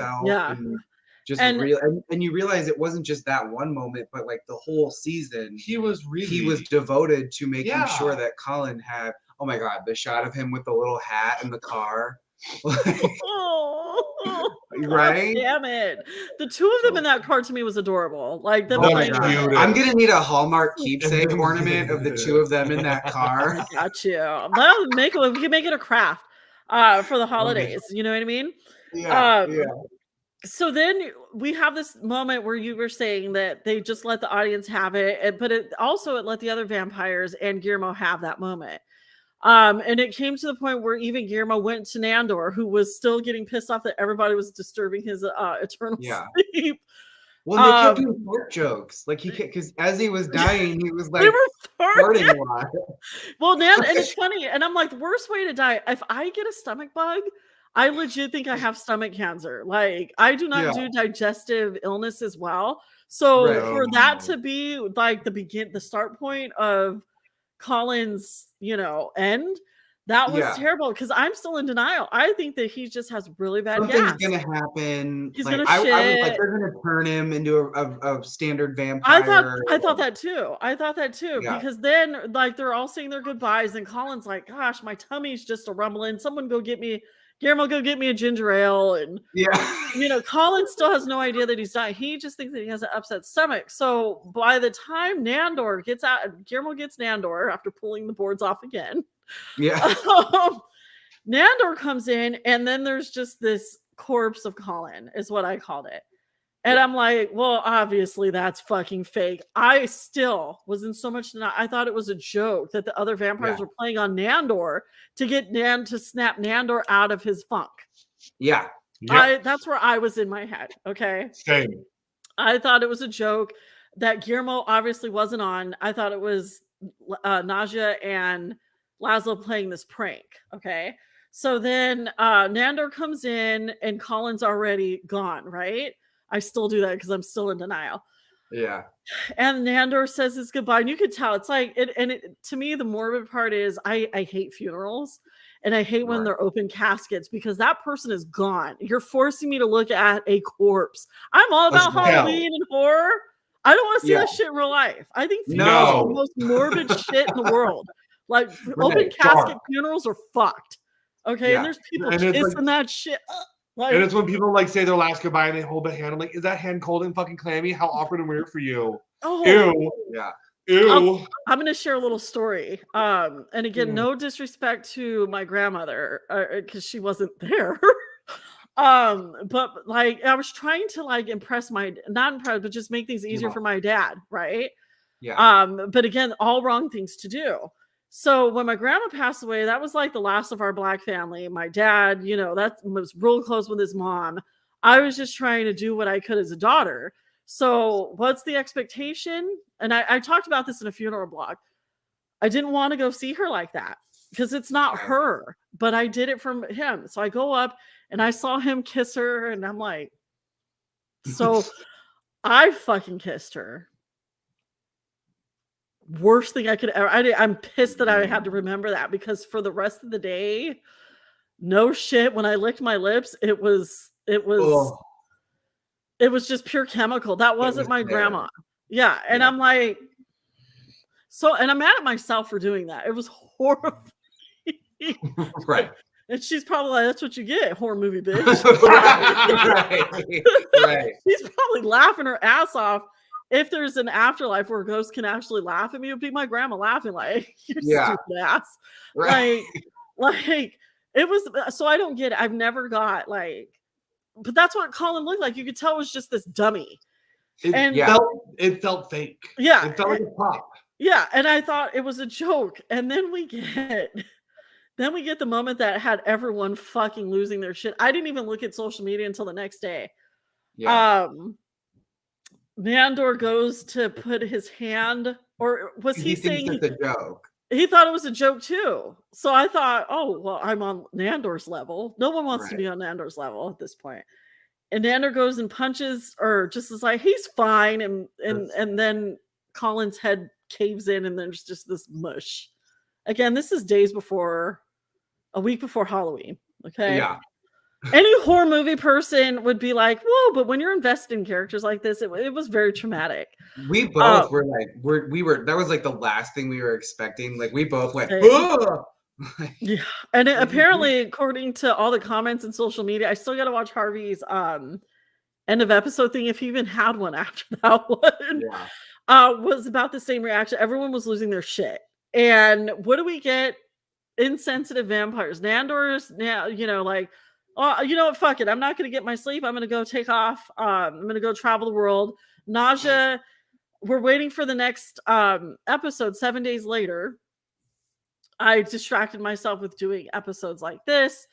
I was talking to you about it. Like, we're going to have to do a show because I thought it was going to turn around and it was going to be Colin's fine. Okay. It was still a joke, Yeah. So the final season finale comes up, the portrait. And what did we get right away? We get the intro and all the portraits of Colin are gone. Empty. But see, that's when I knew. I was like, okay, so they didn't just strike him from the credits. They like made a point to show the negative space. Yeah. Like where he once was. It wasn't like a recut sequence. It was like a modified. And I know that's, probably doesn't, it sounds like it could be the same thing, but like, Mark was still credited in it. Yeah, I noticed that too. And I didn't realize how many pictures Colin was in once he shows up in the credits, because really? It was like all of them. Because if you watch the opening scene, the first half of the intro is just pictures of the main three vampires with like some Guillermo spat in. But then once they show those two portraits of Colin, then he's in every picture. Like candids. Yeah. So it's like when you're... I wonder if it's a message like, don't always discount the energy. No, we have to discount the energy vampire. I'm sorry, just not Colin. Yeah, I think it was just a subtle nod of like, okay, look, you guys, he's fucking dead. It's legit, but stick with us, people. Like, watch the show. And keep going. And so throughout episode 10, the portrait, the housemates grieve the loss of one of their own. Again, the caption, I read it. I'm like, no. I know. No. Each one of them reacting in their own significant ways. So in this episode, they're doing a portrait of the housemates, which is, they added the fucking if they sell a print of that, we're buying it. I want to buy that portrait to frame in my home. Because they even included Guillermo in it. So I thought that was nice, but there was it was in honor of Colin. I guess every time the grieving process, they get a new portrait painted. They make a new portrait and blah blah blah. So I'm curious to see all the rest of the portraits of the house as well. Again, this would be great at a fucking convention. Yeah. So they're doing the portrait being painted by Doug. What's his name? I always forget his name. Yeah, Donald Lowe. He's like, oh, I'm Yeah. a painter too. And I'm like, we're gonna get some we're gonna get some comedic relief because we have the Baron and we have The Hellhound and the Hellhound. Oh, the Siren. Hellhound too. It was so funny Yeah. because it was just a cute dog. Could That's Colin's my favorite. reincarnation be a stab at the church? I mean, I feel like this whole series is a stab at. I mean, anytime you do something like it's a stab at, you know, anytime you put queer into anything, it's a stab at the fucking church, to be quite honest with you. Right. And I appreciate that, which is probably why I watch these shows. So at this point, again, what we do in the shadows does not give you anything lightly. Laszlo's in pain. Nandor's ready to go. Naja gets this offer to take this high level position in Europe, in London. Laszlo's like, I'm not going to fucking London. Can we talk about how the like high supreme vampire council communicates via VHS tape? Yes. And they take over RuPaul's Drag Race. The cut scene of RuPaul's Drag Race. He's like, yes. That's just my just tape of things on this show. I love that because again, it's like, well, obviously, and they're technology illiterate, they're technical illiterate, all of them. So of course they're using VHSs still, which is probably to them the highest tech thing. And you have Taika Waititi. Like, put it in an envelope, take it to the post office, mail it across the world, and we'll get it eventually. Right. And I'm like, we should go back to that. No, I can't go back to that. I'm all about sending cards and shit, but I don't want to go back to that. So Naja wants to accept this, but she's worried about Laszlo. And I'm like, oh, I know how that is. You know, being a married person, you know, luckily my husband and I are on the same page most of the time. We both have really big aspirations, goals that most people wouldn't fuck with, and we do. So I think we're good. I have a ride or die, and he's my ride or die. So we could be Laszlo and Naja in a sense, because if I was like, hey, Chuck, I just got a fucking book deal, but we gotta live in Europe for 3 years, he'd be like, let's go. Right. Yep. You know? Pack it up. But Laszlo clearly has this beef with London, which he gives all these excuses, and then here comes the fucking tissue moment where he reveals that he doesn't want to go to. He went through being banished in London himself because they were talking shit. Yeah, because they were talking shit about Naja. And now all of a sudden, you know, that was his whole thing. Like, they talk shit about my wife, I'm not gonna fucking ever go back. Banish us. He didn't let it click that, well, she's being in charge. She's gonna be in charge of us, so fuck that. So then he was like, oh, okay, well, let's go. But he's hiding something. And he's stalling. And I noticed that right away, that he was hiding something. Because they kept bringing up like, well, Colin's still in the basement. His corpse is still in the basement. And I'm like, what are we gonna? Because he's not dead. I'm still like, he's not dead. Then we have Guillermo. Because Laszlo kept saying, I know, shut the fuck up. Like, he would just literally deny it. So he wasn't even just telling, he was just like saying, I'm not touching that body. Yeah. I don't think he knew what had happened. My take on it was that he didn't know what had happened yet. I think he didn't want to go down and face the finality of it. But if there was a finality. But it was later in the episode when he came up and was like, nothing happened in the basement. And then it was like, weird. That's fucking weird. I figured he was still alive because again, I was still like in denial. Yeah. Yeah, I was in denial. So then we get, the fight between Nandor and Guillermo, in which Guillermo is fighting to keep Nandor there. Okay, like, we need to stake around. We need to stay as a family. We've got to get through this together. And then they fucking box. Like, that was sexy. That was like, he tripped him off the coffin. Yeah, threw him off the coffin. We were like, they're gonna kiss. They're gonna kiss. Oh man, I was like, fuck. Have your kiss, but fuck, please. Fuck. And then Laszlo walked in. Like, I had the whole episode written out, based off what I was seeing. Yeah. Again, just because, I mean, I thought at least Nandor could turn him into a vampire, at Yeah. least. Yeah. I cannot wait because I feel like they're going to give it to us eventually. I cannot wait to see Yeah. Guillermo with his fangs. The fact that Right. he has and same with his identity crisis, he's born and bred, comes from this long line of Van Helsings. Like he's a Right. vampire slayer. Make him a vampire. Do you know how badass Guillermo's gonna be? Right. And Nandor Yeah. has no comprehension of this at all. No. So then we get through the episode, we find out that finally Nandor and Guillermo don't kiss, but Nandor's like, okay, you passed the test. You can come with me to travel the Yeah. world. And Guillermo's like, I'll take that. Which again, I Right. was like, I know. like, how sweet is that? Laszlo goes, okay, you know what? It clicked. She's in power. I don't have to be worried about anything to stand or comprehend it. Clearly Right. not. No. Not love, that's Yes. for sure. Not love, that's for sure, and loyalty. So then he goes, we all think that everyone's going to go their separate ways, but together in a sense. Nandor or Laszlo and Naja are going to go to London. So, Naja could be on her pedestal and have her position of power. Yeah. Nandor and Guillermo make a plan to meet at the subway after Guillermo finishes up takes him helping to the ship. Yeah, to Laszlo and Yeah. Naja because he's fulfilling the rest of his vampire familiar duties, even though he's not their familiar. Right. And I guess Colin's body just stays in the house.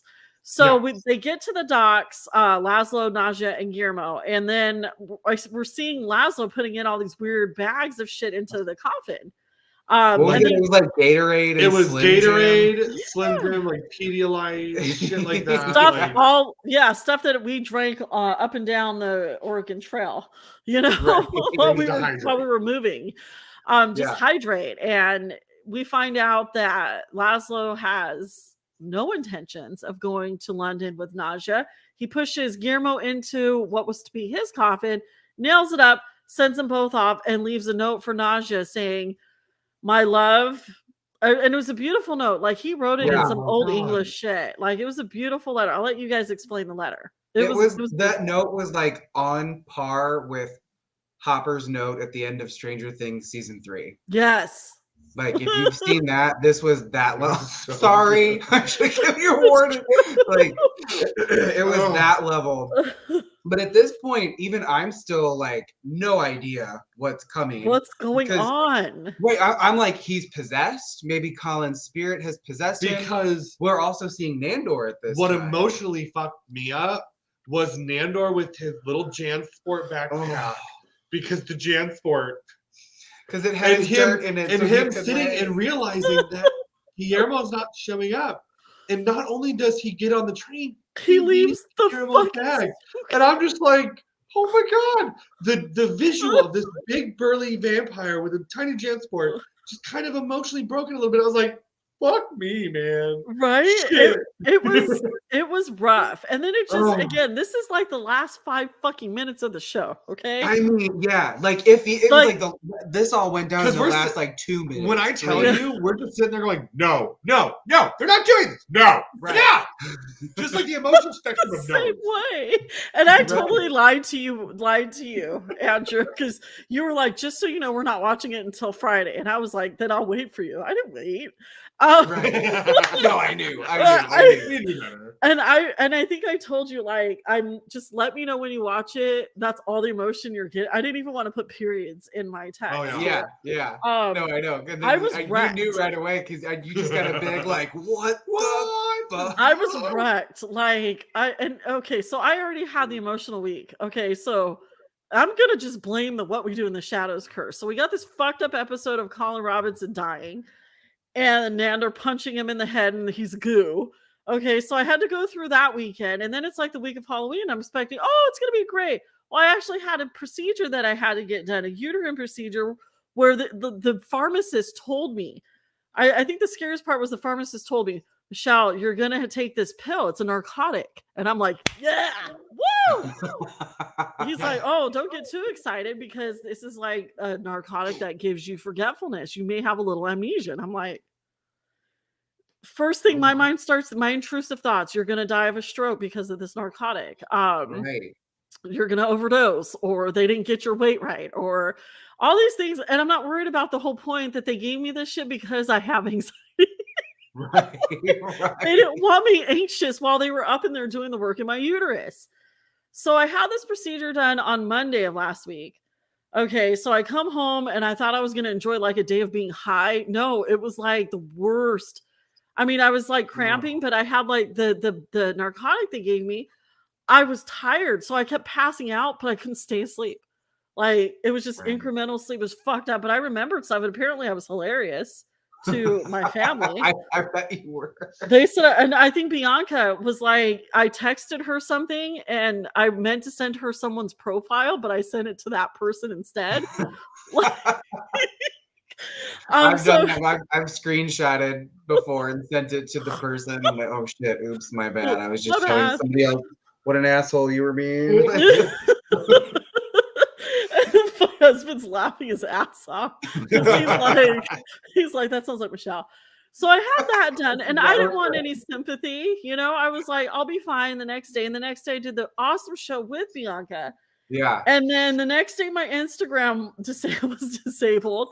And no shit, I was like, I don't know if when I get into crisis modes like that, I'm usually like, well, then fuck it. Honestly, when technology takes a dump on women, period, or I'm like, it's social media. What am I going to do? You know, and I've always said that it doesn't matter how many followers you have. It's about the 45 or 100 people that actually engage with you that matters. So that's been my process, because everyone's like, you're taking this really well. I'm like, what am I going to do? Instagram is ignoring all of my requests. I've heard this happen to people before, so I kind of, you know. Well, I told you we weren't, you know, our accounts weren't disabled, but we were barred from sharing links to our site for a while. And it's, you know, and I looked at it as like, okay, I had a moment of like, okay, what the fuck? But then it was like, all right, well, what are we gonna do? Because that literally happened on the first day of our second year. Yeah, that's so what you were saying. Together a newsletter, and you know, now we have obviously, you know, we worked around it. We finally got a hold of some people, and everything got worked out. But the good side of that now is we have a newsletter, and we have, you know, if there's a day where, oops, the internet went down or social media went down like it did a couple weeks ago, I was like, you know what, if it doesn't come back, we still have a couple hundred folks that are gonna have their best Halloween ever. Sorry, everybody else. Like, and that's why I think it's really important that people remember to subscribe to websites that you follow and love, instead of just depending on social media. Again, that's something that I have said. Yeah, I have said that for years. Like, make sure that you have your shit in place so that way people can still find you if they want to. I think what happened with me personally is there was a lot of activity. First of all, it's fucking Halloween. Of course, there's a lot of activity on my fucking page. My username is Michelle Halloween. So fuck your algorithm. But I started noticing a lot of my really close friends were not showing up on my feed. So I reached out to those friends. I was like, I'm not forgetting you. Something's weird with the algorithm. It's like, I kind of knew something was up. And then there's times where I'm bored and I'll just clean up and start unfollowing, you know, inactive accounts. I think there was just too much activity. And then also my content is not, I always try to push the bar a little bit, but I've always kept with their bullshit community terms. I was simply posting, reposting. I was using repost to talk about my conversation with Mystic Young with Horton Color. And that's when it logged me out and just completely shut me out. Honestly, I need to focus on my writing. So this is an opportunity. That's how I keep, when I get upset about it. And again, all the people that I really, really, truly cared about and that I want to work with all came right back. And the rest of them who I just was like, oh my God, they followed me. They'll come back too, because I have a whole other plan. And I'll share some other insider stuff with you after the show. But so I'm thinking, okay, so there's that week. And I'm like, well, I have What We Do in the Shadows. I'll get some closure. Damn. Here came.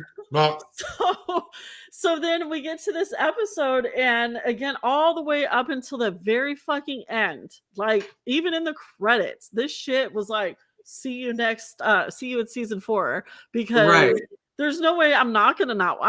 Of course, I'm dedicated for life to this show, but it all the way to the bitter end. We find out that Laszlo stays behind because he wants Naja to be happy, but he has something to do, and that something has to do with Colin Robinson.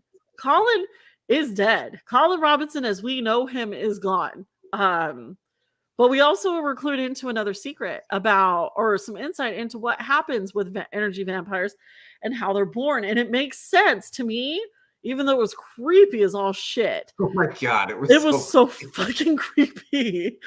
Like babies and it reminded me of the Dawn of the Dead remake where they're in the mall and the zombie baby. Remember that? Yeah. That's what it reminded me of. And that used to disturb me. So we find out that Laszlo has decided that he's going to actually involve himself in this new endeavor, in this new journey of Colin's body. Again, this is a spoiler. Huge. Big spoiler. Big spoiler. So again, I've warned people more than once. Right. So hopefully only the people that have seen it will watch or listen to the show, because I'll put it on audio later. That Colin's corpse is still there. It's still mushed in, and we had to endure seeing a decomposing Colin corpse. Like, right. If that wasn't enough, something came out of Colin. Okay, all those stomach troubles that he was having as a mother of four were clearly some kind of labor pains. And there was a giant hole where his stomach once was. Like a chest burster on steroids. A xenomorph is what I think I yelled. Xenomorph. And there's this slime trail, this snail trail that had nothing to do with me, winding its way to the other part of the house. Snail trail. And Laszlo discovers there's this infantile Colin thing. Yeah. I'm like sorry, a baby Groot, but of Colin Robinson. Yeah, it has his face. Then we realize when Laszlo comes out of the basement and he has that scene where like, oh, I just had to say goodbye to Colin again. It was like that wraparound that you were talking about. Laszlo's the only one that knows, and he realizes that. And the way I put it is, Laszlo did this because he wanted to do it on his own. He didn't want to stop anyone from staying in the house and dealing with this situation. He wanted Naja to go be happy and do her thing. I don't think she's going to stay in Europe after she realizes Laszlo's gone. She loves him. Like, she had Gregor, Jesk. Yeah. She had all these, but everything always goes back to her beloved Laszlo. I don't think Nandor is going to be able to do fucking shit without Guillermo. He's going to get out there and he's going to... I think this is going to cue him into how much he needs Guillermo. And I just really hope we get some good sex scenes or make out scenes between the two, because I need that. So this is kind of funny too, that we just rewatched the Witches episode before tonight. Like, I totally forgot that Nandor and Laszlo hooked up at the end of that. Yeah. Like, and it was like super casual. Like, oh hey, should we well, I have a raging hard on. You want to go take care of it? And he's like, well, yeah. like I got you. You know? Yeah.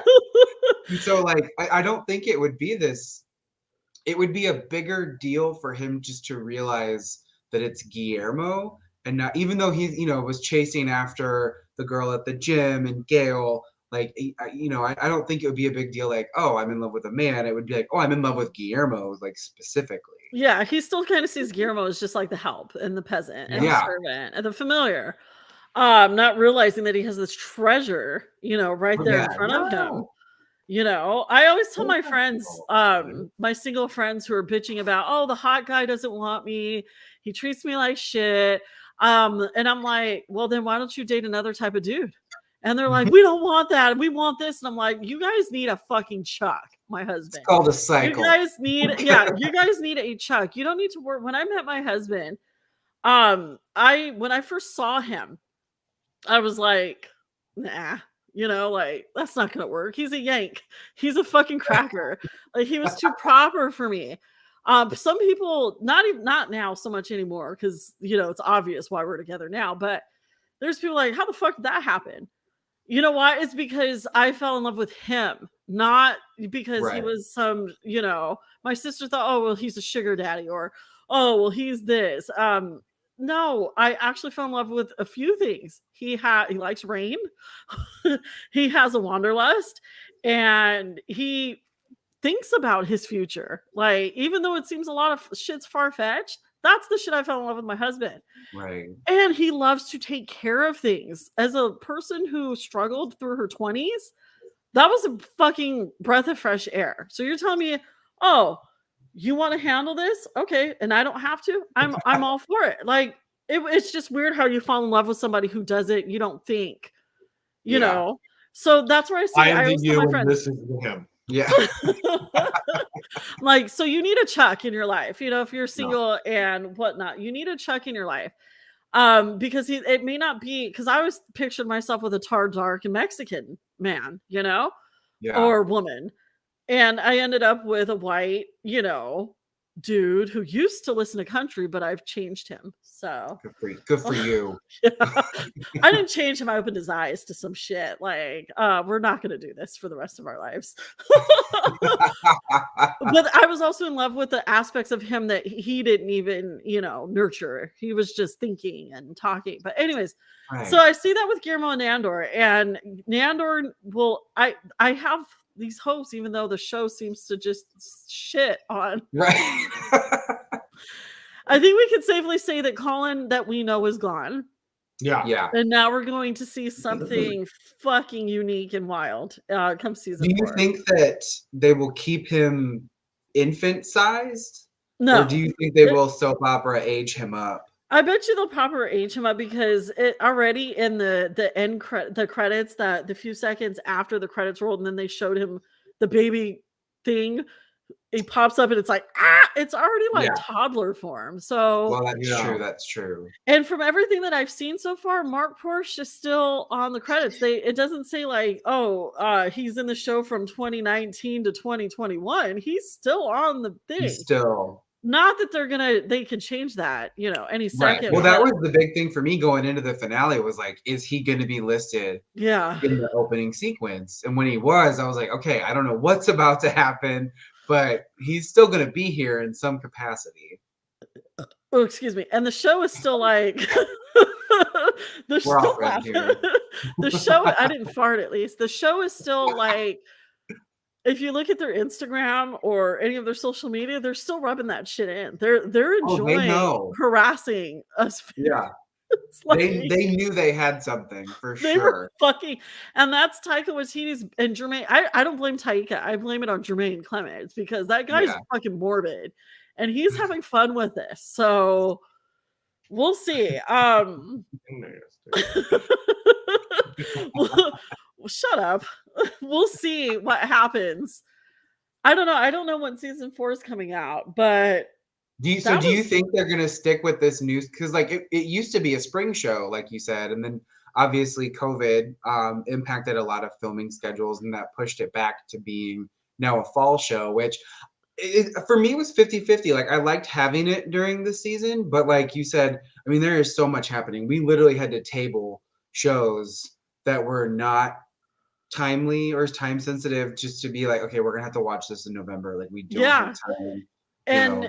And that's my only thing, is I thought it was a good idea up until I realized that, okay, a lot of this I was in a fog. Not that I did a whole bunch, like outside of my house, but I was invested into watching what my friends were doing, and that took a lot of time.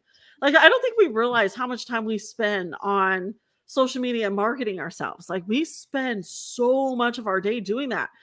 And this year specifically, when a certain app changed how things were shared to stories, that added a significant amount of time to that process. And it's like, even just hyping yourself now twice as long. I mean, if you even just try to hype a handful of friends or other creators, and it's like, for us,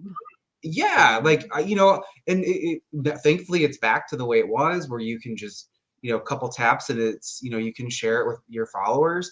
But like, I know for me it kind of, I don't mean this to sound bad at all, but it was like we were just super busy. Like I had stories to write, we had stuff we had to do, and something had to give. And unfortunately, it was sharing a majority of the posts I would see from other people. Now, like that said, like there was some stuff I would see, or things we were involved in, or friends that we really just want to show up for, that we tried to be there for. But it was just like en masse, we couldn't do that this Well, year because your there's only best so much time. yeah, your best friends and your favorite followers know that it's a process. And this is the thing that even Miranda started talking about. Like, this is our season. Okay, October is for Mhm. us. We work our asses off all year long to bring Halloween to people 365. Those of us behind the Yeah. scenes need to have our October. So don't feel, like I feel so bad when people have that regret, like, oh shit, I forgot to share this. Or no. Listen, it's October. We can't Right. help that. And to me, it's a month for us to share ourselves. That's why I took a step back. And you know what ended up happening is people started featuring me. So it felt good being on that other table.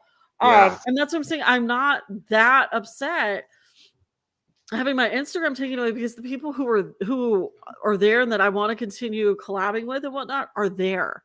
They were Exactly. already there, and it didn't take but a moment to get them right back. So it's a matter of doing the best that you can. Miranda talked about that in a blog, in one of her newsletters, and in her magazine. And then on top of that, you were just saying like, oh, we're gonna have to table this and watch so and so and such in November.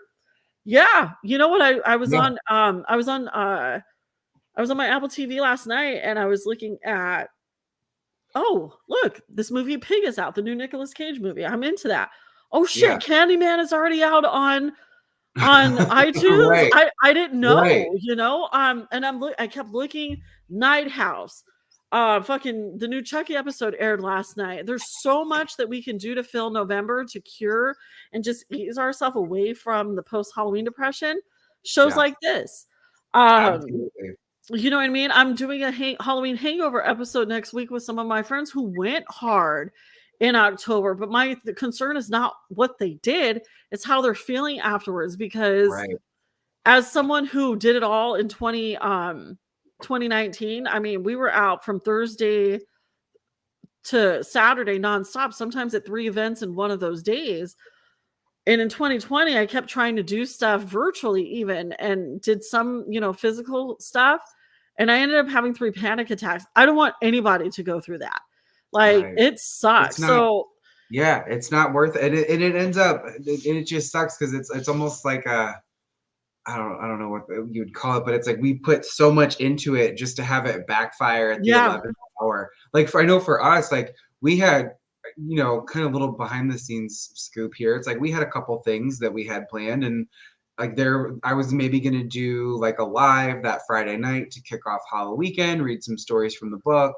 And then it got to be like a day or two before, and then again I was texting with Miranda. I was like, I think I'm just gonna scrap it. Like yeah, I think I want to take a night and just chill. And so we literally went and bought pumpkins and carved pumpkins and made dinner and listened to Halloween music. And perfection. it was wonderful. And it was exactly the kickoff we needed to, enjoy our Halloween too. Because Yeah. we're here for everybody else, but if we're not here for ourselves, we can't be Then we here for can't bring that to the audience. And at the same time, the audience Yeah. isn't even watching. I've kind of learned like this pattern. The audience isn't even watching until the following year, anyways. Yeah. You know what I mean? We're I've like, noticed oh, that. it's spooky season in July. What happened with your best Halloween ever last year? You see what I mean? Oh, So I've noticed that on Pinterest actually. So like yeah, I don't really understand Pinterest super well. I use it more just it's like I throw weird. out pins to kind of just add, for each post or project. And it's like some of the projects I'm like, yeah, this is gonna do so good, and it just like face plants.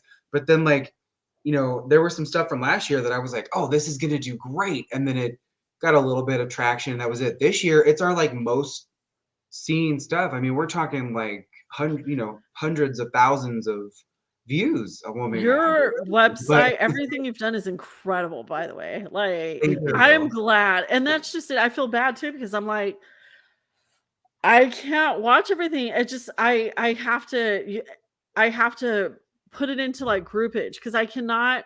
I love, and this is why it's like kind of a blessing in disguise with what happened. I can focus on a few people at a time. And that's not a bad thing, you know, especially if No, like, not at you know what I all. mean? It's not a bad thing because again, we do this shit all year. Right. I remember last year I had lost like 60, 70 followers the week after Halloween. Oh wow. And it was because people really thought like, oh, I don't want to deal, they don't want to deal with Halloween after Halloween.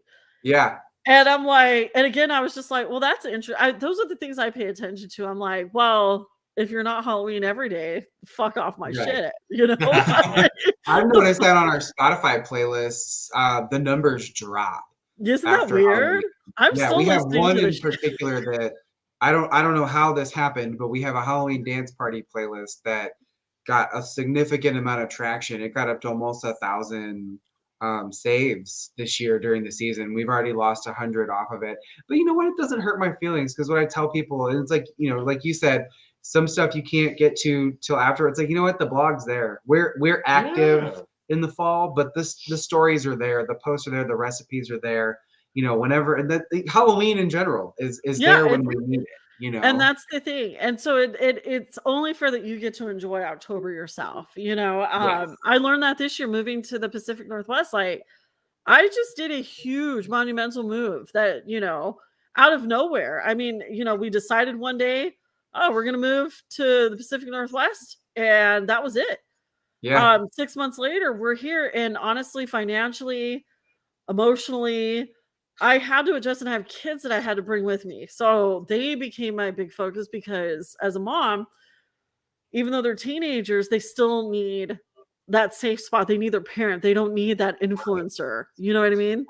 So I did take a step back. So it's just making sure that you're doing you. People will be there. And the way life is going, everything's just like, it'll be in the next Halloween season like this. Yeah. So it is important that you are taking care of you. And if that means, all right, I'm going to take the night off and watch this show that usually gave me comic relief and gives me all kinds of like aids to my now I'm crying at the end of it and going, what the hell was that? The way I look at it is when it shows up again, kind of like they're influencers themselves. I'm there because I actually speak to Harvey once in a while. Yeah. And I am there because this person, Harvey Guillen, who plays Guillermo, this person came from nothing and is now this tremendous superstar. And I'm loving watching Harvey's journey into, you know, Hollywood, and he's not changing who he is for any of it. So I'm watching this and I'm like, I cannot wait until season 4 because the story continues. It's kind of like binge watching something on Netflix. I started watching You again. It's like Lock and Key. I forgot everything that happened. Yeah. And then I'm like, oh, thank the goddess for a recap. And then I'm watching You, and I'm like, I'm really like, I will lose all sense of time binge watching something. We're not in lockdown anymore, unfortunately. Right. I know. I cannot waste hours, but I will definitely lose sleep trying. We had to, it's funny about, so Lock and Key, we just started the second season the other night, and somehow the Netflix got set to a different language. It was in Russian. It was in Russian. So the recap, we're like, shit, we got to change it back to English. We don't know what they're saying.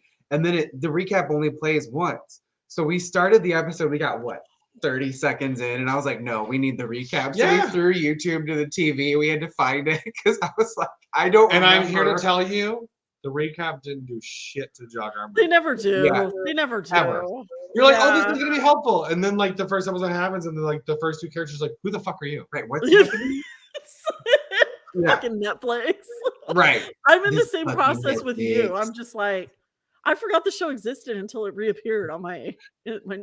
That's like Big Mouth. And then you do that thing, you're like, Big Mouth. Do I still like this show? Is this the show that I watched? Why am I watching this? Well, I feel like, and this is not a conversation that we could have, but I'm like watching You. It's the same thing as Dexter. So what am I doing?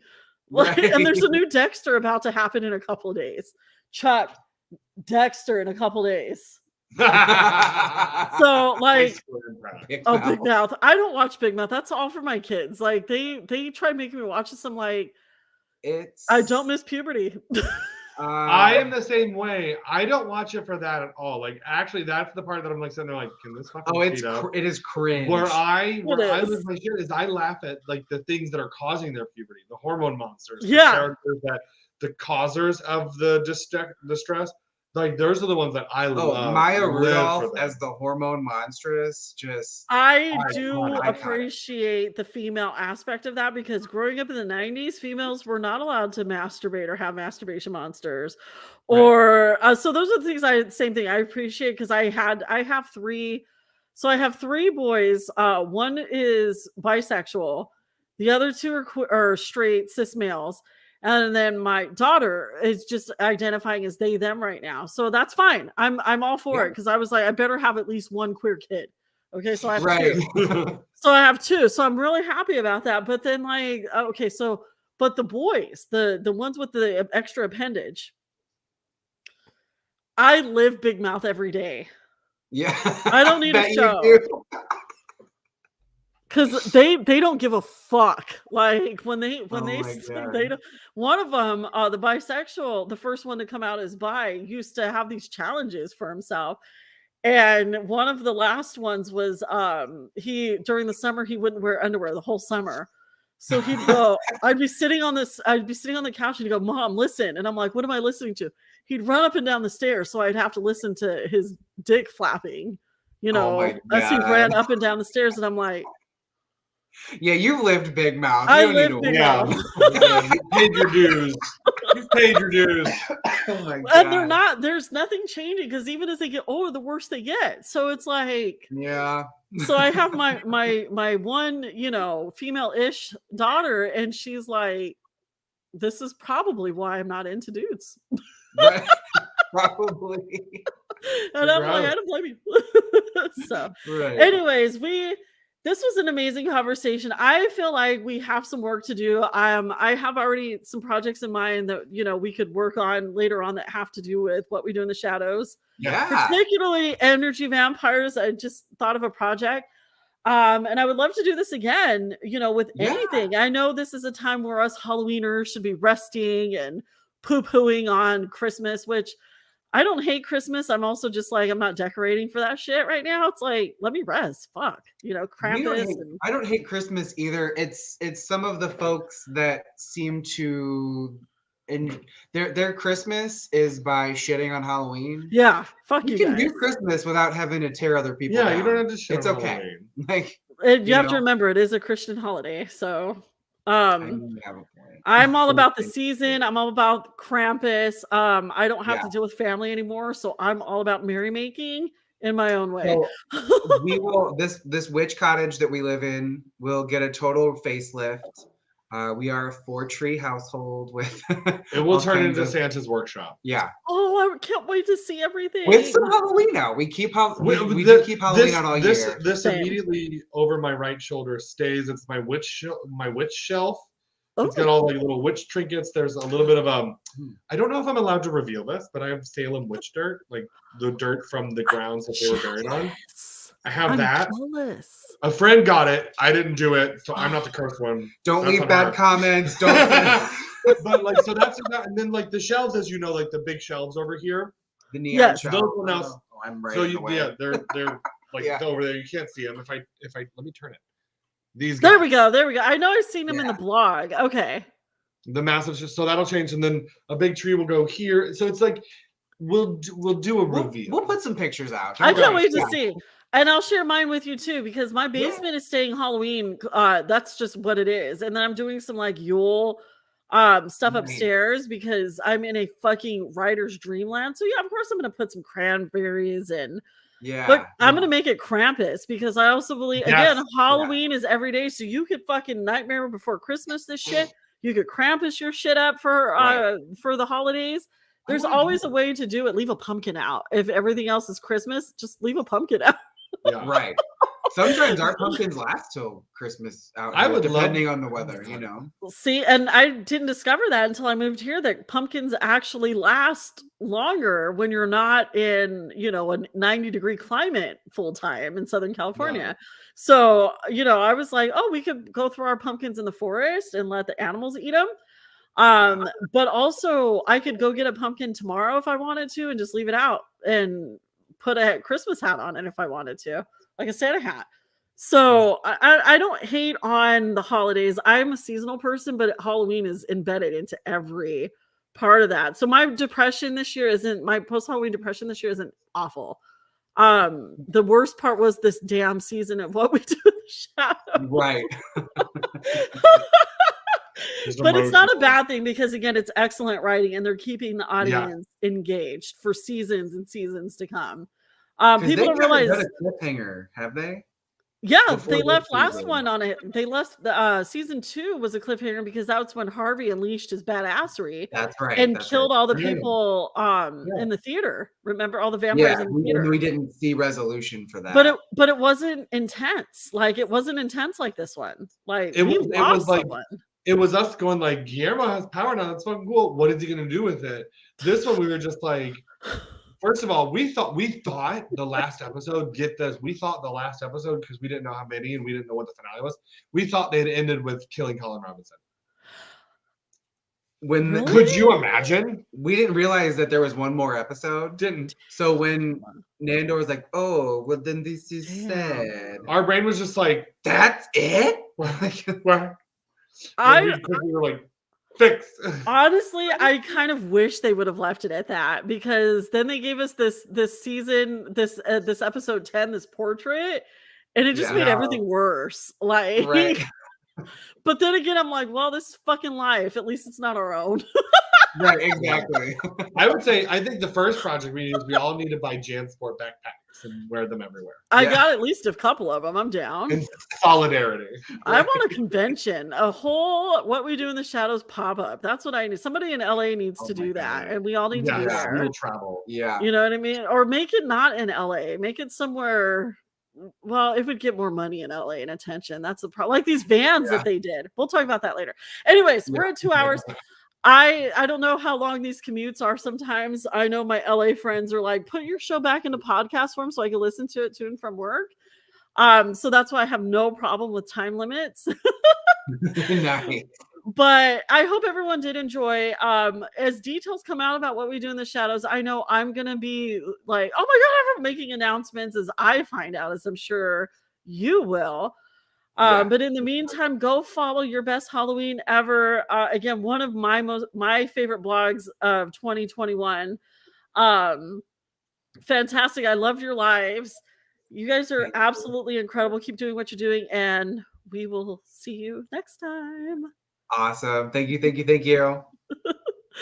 Bye.